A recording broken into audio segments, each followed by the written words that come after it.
రాజుగారు ఇట్లాగే మంచి పేరు తెచ్చుకోవాలి అని చెప్పి మంత్రి గారిని పిలిచి మొత్తం రేపటి నుంచి మొత్తం చేపలన్నీ కూడా పట్టేసేసి ప్రతి ఇంటికి చేపలు సప్లై చేయండి ఫ్రీగా. ఓకే, రాజుగారు భలే చేశారు, మనందరికీ కూడా ఫ్రీగా చేశారని చెప్పి అందరూ అనుకోవాలి అని. అప్పుడు మంత్రి గారు అన్నారంట, ఏమంటే అట్లా ఉచితంగా ఇస్తే అంత పెద్ద కరెక్ట్ కాదేమనంటే, లేదు మీకు తెలియదు, నేను చెప్తున్నా కదా, ఫ్రీగా ఇచ్చాడు అన్నాడు. ఫ్రీగా ఇవ్వటం మొదలుపెట్టాడు. అందరూ ప్రజలందరూ కూడా అబ్బా రాజుగారికి ఎంత ప్రేమ మన మీద, భలే చేస్తారని చెప్పి అందరూ ఉన్నారు, పొగిడారు కూడా. ఓ సందర్భం ఏదో వచ్చి ప్రాబ్లం వచ్చి ఓ 10 రోజులు ఇవ్వలేకపోయాడు. ఇదే ప్రజలు మొన్న పొగిడిన ప్రజలే ఈ నాయకుడికి ఈ రాజుగారికి ఏం తెగులు వచ్చింది, చేపలు లేకపోతే మనం ఎంతో ఎట్లా బతుకుతాం, మనం ఎలా కూర తింటాం, ఎలా ఉంటాం అనుకుంటున్నాడు అని చెప్పి వాళ్ళే తిట్టం మొదలెట్టారు. అప్పుడు మంత్రి గారు వెళ్ళి, నేను ఆ రోజునే చెప్తే మీరు కాదన్నారండి, ఎప్పుడు కూడా ఏది మనం ఉచితంగా ఇవ్వకూడదండి, వాళ్ళని బెగ్గర్స్ లాగా మనం చూడకూడదు, వాళ్ళని వాళ్ళ కాళ్ళ మీద వాళ్ళు నుంచోని వాళ్ళ బతుకాళ్ళు బతికేటట్టు చేయాలి. మీరు చేపలు ఇస్తానన్నారే, పేదవాళ్ళందరూ అడిగిన వాళ్ళందరికీ వలలు ఇవ్వండి, ఈ వలలతో వాళ్ళు చేపలు పట్టుకొని నేర్పిద్దాం. చేస్తే వాళ్ళే వెళ్ళి చేసుకుంటారు, వాళ్ళే చేపలు పట్టుకుంటారు, కొన్ని వాళ్ళు తింటారు, కొన్ని ఏమో మార్కెట్కి ఇచ్చి అమ్ముతారు, వాళ్ళ కాళ్ళ మీద వాళ్ళు ఉంటారు. మా రాజుగారు మాకు వలలు ఇచ్చారు, ఆయన పుణ్యం అంతా మేము ఇన్ని చేపలు పట్టుకొని మా కాళ్ళ మీద మేము నిలబడ్డామని చెయ్యాల్సింది అది. అలాంటివి చేస్తే ఎవరు కూడా ఇదొడదు. ఎవరన్నా వచ్చాడు కానీ నా ట్రస్ట్ గురించి చెప్తాను, దీని గురించి కూడా అప్పుడు కూడా నేను అనుకున్నది ఇది, ఊరికినే డబ్బులు ఇవ్వటం కాదు, మనం వాళ్ళ కాళ్ళ మీద వాళ్ళు నిలబడేటట్టు చేయాలి. అంటే స్టూడెంట్స్ని ఒక వర్గం, అది ఏంటి అనేది డీటెయిల్స్ తర్వాత చెప్తాను. పెద్ద చదువులు చదవలేకపోతారు పేద విద్యార్థులు, అలాంటి వాళ్ళకి మనం సహకారం చేస్తే వాడి కాళ్ళ మీద వాడు నిలబడటమే కాకుండా ఆ కుటుంబాన్ని, వాళ్ళ వెంట పిల్లల్ని అందరినీ కూడా పైకి తీసుకొస్తాడు. అది చెయ్యాలి మనం అని చెప్పి నేను ఆ విధంగా వెళ్ళాను. ట్రస్ట్, ఎడ్యుకేషన్ ట్రస్ట్ పెట్టుకొని ఇచ్చేసాను. అలా ఒక మంచి కార్యక్రమాలు చేయాలి, యాక్టర్స్ ఇన్వైట్ చేయాలి. ఉన్న కంపెనీలు కూడా పోగబెట్టి పంపించాడు. ఎన్ని కంపెనీలు పోయినాయి, వెనక్కి ఎన్ని ఐటీ కంపెనీలు పోయినాయి. ఆల్రెడీ అక్కడే ఉన్నటువంటి అమర్రాజా బ్యాటరీస్, అది వాళ్ళు అమెరికా నుంచి వాళ్ళు ఇండియాకి రావాలని ఇక్కడికి వచ్చి ఇండస్ట్రీ పెట్టుకోవాలని అనుకొని, వాళ్ళకి తిరుపతి దగ్గరలో వాళ్ళకున్న పొలాల్లో వాళ్ళు ఇంకా కావాల్సిన కొనుక్కొని వాళ్ళు చేశారు అక్కడ. జయదేవ్ గారు వాళ్ళు. కానీ అది చాలా అద్భుతంగా డెవలప్ చేశారు. దాంట్లోనే క్యాంపస్లోనే స్కూల్స్ పెట్టారు, మరి అన్నీ చాలా పెట్టారు. ఆ చైర్మన్ గారు కూడా క్యాంపస్లోనే ఉంటారు, అక్కడే ఉండేవారు సార్. గల్లా అరుణ్ గారి హస్బెండ్ అండి. అవును, వాళ్ళందరూ కూడా అక్కడే ఉండేవారు. ఓకే, అలాంటిది అంత అద్భుతం చేసి ఆ ఏరియా వాళ్ళందరికీ అన్ని ఉద్యోగాలు ఇచ్చి, ఇది ఎడ్యుకేటెడ్ వాళ్ళకి ఉద్యోగాలే కాకుండా కొంతమంది ఆడపిల్లలకి 10th వరకు చదువుకున్న ఆడపిల్లలు కూడా బోల్డెన్ని ఉద్యోగాలు ఇచ్చారు. ఆడపిల్లలు పెళ్లిగాని ఆడపిల్లలు ఒంటరిగా రాలేరని చెప్పి అక్కడే హాస్టల్ కట్టారు దాంట్లో. అలా చేసి ఎంత చేసి అంత బాగా చేస్తా అంటే ఆ కంపెనీ మేము వారితో వియో అందిన తర్వాత వెళ్ళి చూసాం వాళ్ళ కంపెనీలన్నీ ఎంత అద్భుతంగా ఉన్నాయంటే, లోపల ఎక్కడ కూడా మన సొంత ఇంట్లో కూడా ఉండనంత నీట్గా ఉంది. ఎంత బాగా మెయింటైన్ చేస్తారండి, ఎలా మెయింటైన్ చేస్తారంటే అది చిన్న చిరులో పెరిగాడు. వాళ్ళతో బంధుత్వం ఉందండి. ఉంది. ఓకే, వియ్యం అన్నారు కదా, అంటే మా తమ్ముడు కిషోర్ గారు ఉన్నారు. కిషోర్ గారు అమ్మాయిని అమర్రాజా బ్యాటరీస్ వాళ్ళ రమ్మగారని, డాక్టర్ రమ అని ఆవిడ హస్బెండ్ ఇద్దరు కూడా డాక్టర్స్ అమెరికాలో. వాళ్ళు కూడా ఇక్కడికి వచ్చి తిరుపతిలో అమరా బ్యాటరీస్ అని, అమరా హాస్పిటల్స్ చాలా పెద్ద హాస్పిటల్ కట్టారు. ఇక్కడ మనకున్న పెద్ద పెద్ద హాస్పిటల్స్ ధీటుగా కట్టారు. 8 అంతస్తులో 10 అంతస్తులో కట్టి పెద్ద హాస్పిటల్ కట్టారు ఎయిర్పోర్ట్ పక్కనే. ఇక అన్ని పెట్టి చాలా బాగా చేశారు. ఇప్పుడు వాళ్ళ అబ్బాయికి మా తమ్ముడు కూతుర్ని ఇచ్చాం. అతను ఇప్పుడు అమరాజాలో one of the director. So ఆ బంధుత్వంతో ఒకసారి అక్కడికి చూసిన తర్వాత వాళ్ళకి ఎలా పొగబెట్టాలా అని వాళ్ళకి పొగబెట్టి, మీ దాంట్లో అన్నీ కూడా సరిగ్గా లేవు, లోపలంతా పొల్యూషన్ విపరీతంగా ఉంది, దీని మూలంగా ఇది అవుతుంది, అందుకని వాళ్ళకి కరెంట్ కట్ చేశాడు, పవర్ కట్ చేశాడు, ఏదో జనరేటర్ మీద మేనేజ్ చేసి ఏదో చేశాడు. అలాంటి వాళ్ళు చేయగానే వాళ్ళకు కూడా మనసు విరిగిపోయి, ఈ రాజకీయాల్లో మనం ఉండటం మూలంగా కదా ఇది వచ్చిందని ఆయన రాజకీయాల నుంచి కూడా గల్లా జయదేవి గారు కూడా బయటికి వెళ్ళిపోయి. సార్ ఆయన యాక్చువల్గా వీళ్ళు వైసీపీ వాళ్ళు ఆ టైంలోని పొలిటికల్ ఎనిమిటీతోని వీళ్ళు ఇలా చేస్తున్నారు, మమ్మల్ని వేధిస్తున్నారని చెప్పి జయదేవ్ గారు తెలుగుదేశం నాయకులు ఆరోపించినప్పుడు, లేదు అందులో ఏదో లొసుగులు ఉన్నాయి, దానికి సంబంధించి మేము చేస్తున్నాం, మేము ఎప్పుడు ఎవరిని వేధించాం, మాకు ఇక్కడ ఉండడం వీళ్ళు ముఖ్యం అన్నట్టు కొంచెం మాట్లాడారండి వైసీపీ నాయకులు. క్లియర్గా పొలిటికల్ ఎనిమిటీతోనే చేశారా సార్ ఇది? మీరు అలాగే భావిస్తున్నారా? అంటే ఇదంతా జరిగిందంతా పొలిటికల్ రివెంజ్ కోసమనే చేసినట్టు భావిస్తున్నారా? అయి ఉంటుందండి, అది నేను కరెక్ట్గా చెప్పను. ఓకే. బట్ పొలిటికల్ రెవెన్యూ అనేది కూడా ఒకటి ఉంది. తర్వాత ఏదో ఫైనాన్షియల్గా వీళ్ళు బెనిఫిట్స్ అయ్యో అడిగినట్టున్నారు, అవి ఇచ్చినట్లేరు. Okay okay. ఏదైనా కానీ ఒక ఎనిమిటీ పెంచుకున్నాడు, వీళ్ళని మూతం వేయించాలి ఫ్యాక్టరీ. మనం చేసి ఆపిస్తే కానీ వీళ్ళు మనం చెప్పిన మాట వినరు అన్న లెవెల్లో దాన్ని చేశారు. ఇప్పుడు తెలంగాణకు వచ్చారు కదా సార్, అది చెప్తున్నా. అదే అక్కడ తిరుపతిలో ఇంకా 4 యూనిట్లు పెట్టాలి, పెద్దవి కొత్తవి. అవి ఎక్కడ పెడితే ఎందుకు ఇప్పటికే చాలా ప్రాబ్లం ఇంకా కొత్తవి కూడా ఇక్కడ ఎందుకు పెట్టుకోవడం. తమిళనాడుకు వెళ్ళారు, తెలంగాణకు వచ్చారు, తమిళనాడుకి వెళ్ళారు, మహారాష్ట్రకి వెళ్ళారు, ఢిల్లీ దగ్గర ఏదో చోట ఇట్లా 4 చోట్ల అవి పెట్టేస్తున్నారు. ఇవన్నీ అక్కడ ఉండాల్సినే కదా. సో జగన్మోహన్ రెడ్డి గారు ఓడిపోవడానికి ఇలాంటి అంటే ఇండస్ట్రీస్ రాకుండా ఇండస్ట్రీస్ తరలి వెళ్ళిపోయి అన్ని వర్గాల వాళ్ళకి కూడా నష్టమే జరిగేది. రోజు కూలి చేసుకునే కూలివాడికి చూస్తే వాడు తాపి మేస్తో ఇట్లాంటి అయితే కన్స్ట్రక్షన్ ఇంట్లో ఉంటాడు.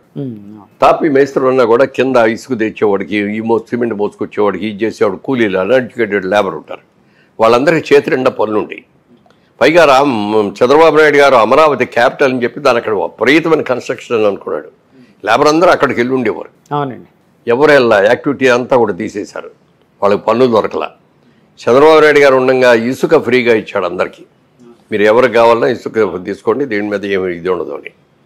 రైతులకు కావాలంటే వాళ్ళ నుంచి ట్రాక్టర్స్ తెచ్చి ట్రాక్టర్స్లో తీసుకెళ్ళండి ఇట్లా అన్నారు. అవన్నీ ఎప్పుడైతే ఆపేశాడు మొత్తం ఇసుక, అసలు ఎన్ని రోజులు ట్రాక్టర్ ఇసుక 10,000 సంథింగ్ 15,000 20,000 అంతంత రేటు పెడుతుంటే ఎవరు కొనగలరు, ఎవరు తీసుకెళ్ళరు, ఎవరు ఇల్లు కట్టుకోండి. పల్లెటూరులో ఉండే ఒక మధ్యతరగతి కుటుంబీకుడు అంతంత రేటుతో ఇసుక కొనుక్కునేవాడు కట్టగలరండి. దాంతో తాపి వాళ్ళకి పనులు ఆగిపోయినాయి, కూలీలకి ఎవరికి పనులు లేవు. దాదాపు 3 నెలలు పస్తు పడుకున్నారు వాళ్ళందరూ కూడా. అలా చూసుకోండి. ఈ విద్యార్థులు చూసుకుంటే ఇన్స్టిట్యూషన్స్ ఏవి రాలా. చంద్రబాబు నాయుడు గారు ఉండగా ఒక ఇన్స్టిట్యూషన్ వచ్చింది, ఆ లైన్లో ఇంకో 4-5 మంచి ఇన్స్టిట్యూషన్స్ ఉన్నాయి. వీళ్ళు వచ్చిన తర్వాత మాకేంటి అని అడుగుతుంటే ఇన్స్టిట్యూషన్స్ ఎందుకు వస్తారు? వాళ్ళకి ఆ స్థలం కొనుక్కోలేక ఎక్కడ కావాలంటే అక్కడ కొనుక్కుంటారు, ఎక్కడ కావాలంటే అక్కడ పెట్టుకుంటారు. ఇవాళ ఇన్స్టిట్యూషన్ మంచిది అంటే ఎక్కడికన్నా వెళ్ళి చదువుకుంటాం. అమెరికాలో మంచి ఇన్స్టిట్యూషన్ ఉందంటే కూడా అమెరికా వెళ్ళి చదువుకుంటున్నారు. బేరు చేయగలిగినాడు అలా వెళ్తున్నారు, బేరు చేయగలిగినాడు ఉన్నట్లు మనకు దగ్గరలో ఏం మంచి ఉంటే అటు చూస్తారు. ఆ ఇన్స్టిట్యూషన్స్ తెచ్చుకోవాలి మనం. ఇక్కడ మీరు చంద్రబాబు నాయుడు గారు ముఖ్యమంత్రిగా ఉన్నప్పుడు ఇండియన్ స్కూల్ ఆఫ్ బిజినెస్ అని ఐఎస్బి కోసం ఎన్ని రాష్ట్రాల వాళ్ళు ట్రై చేశారో చెప్పడానికి లేదు. చంద్రబాబు నాయుడు గారు మీకు రండి, మీకు ఏం కావాలంటే ఇస్తా, ప్రైమ్ ఏరియాలో మీకు సైట్ ఇస్తా, వాటర్ ఇస్తా, కరెంట్ ఇస్తా అని చెప్పి అన్నీ చెప్పి ఐఎస్బిని తీసుకొచ్చింది ఆయనే. ఔటర్ రింగ్ రోడ్ చేసింది ఆయనే, ఇంటర్నేషనల్ ఎయిర్పోర్ట్ చేసింది ఆయనే. ఐటీ ఇవాళ ఇంత హైదరాబాదులో ఐటీ ఇంత డెవలప్ అయిందంటే ముఖ్యంగా మాదాపూర్ ఈ ఏరియా, గచ్చిబౌలి ఈ ఏరియా కూడా ఇంత డెవలప్ అయ్యి ఒక అమెరికాలో అలాగే ఇంతంత బిల్డింగ్స్ వచ్చినాయి అంటే వీటన్నిటికీ నాంది వేసింది చంద్రబాబు నాయుడు గారు. సైబరాబాద్ అని పేరు పెట్టింది ఆయన, సైబర్ సిటీగా తీర్చింది ఆయన.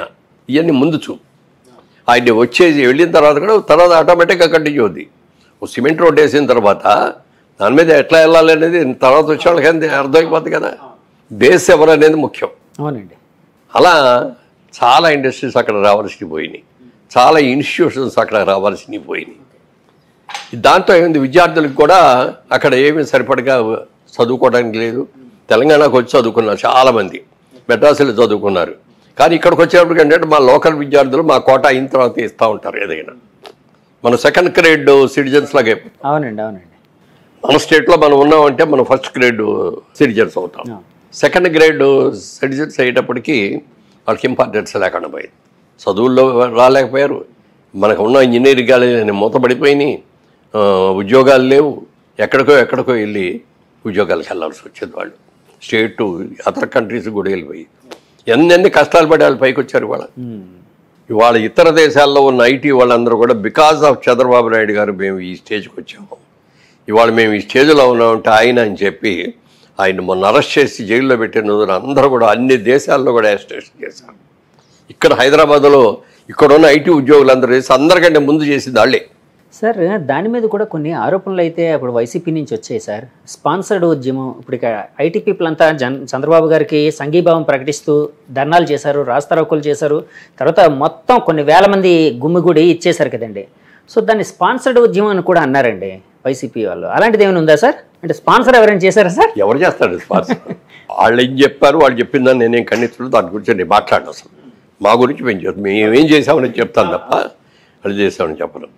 ఇప్పుడు ఆ స్పాన్సర్ అనుకుంటే ఈ రైతులని వీళ్ళు వెళ్ళిన అమరావతి రైతులందరూ కూడా అక్కడ నిరాహార దీక్ష చేస్తా అంటే వీళ్ళందరూ కూడా ఇది పెయిడ్ ఆర్టిస్టులు వీళ్ళందరూ పెయిడ్ బ్యాచ్ అనేవారండి.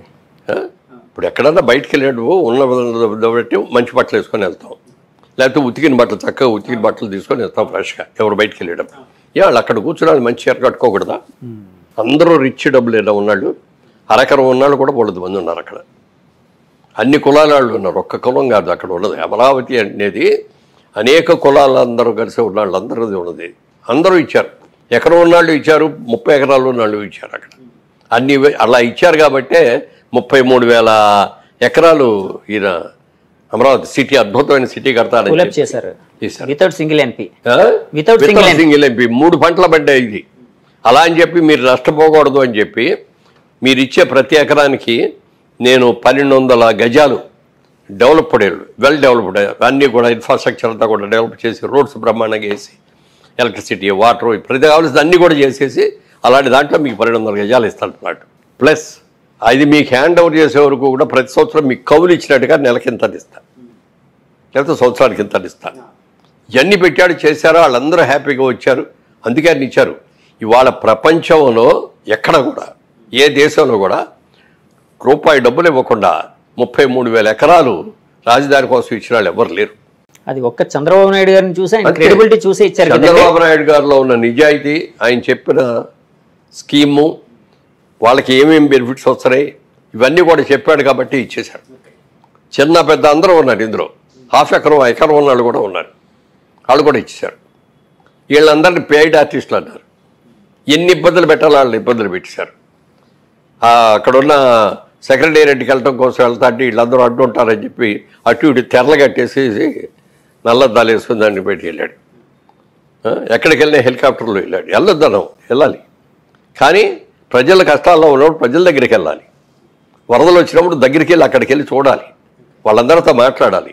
అలాగే రైతులు ఎన్ని ఇబ్బందులు పడ్డారు చెప్పడానికి మీరు చెప్తే అన్ని రకాల వాళ్ళు కూడా ఎన్నో ఇబ్బందులు పడ్డారు. కాబట్టే ప్రతి వాళ్ళలో కూడా మనం తప్పు చేశాము, క్రితంసారి తప్పు చేసి చంద్రబాబు నాయుడు లాంటి మంచి నాయకుడిని ఓడించాము, ఈ తప్పు మనం సరిదిద్దుకోవాలని ఎవరికి వాళ్ళ మనసులో అనుకొని చేశారండి ఓటింగ్. ఎవరు వెళ్ళి పబ్లిసిటీ చేసింది కాదు, లేకపోతే ఓటుకి ఎంత ఎక్కువ డబ్బులు ఇచ్చేది కాదు, ఏమీ కాదు. సార్ మీరు ఇందాక ఒక మాట అన్నారు, యాక్చువల్గా ఈసారి చంద్రబాబు నాయుడు గారి ప్రభుత్వం వస్తుందని, టీడీపీ పక్కగా వస్తుందని మేము ఎప్పుడో భావించామండి అని అన్నారు.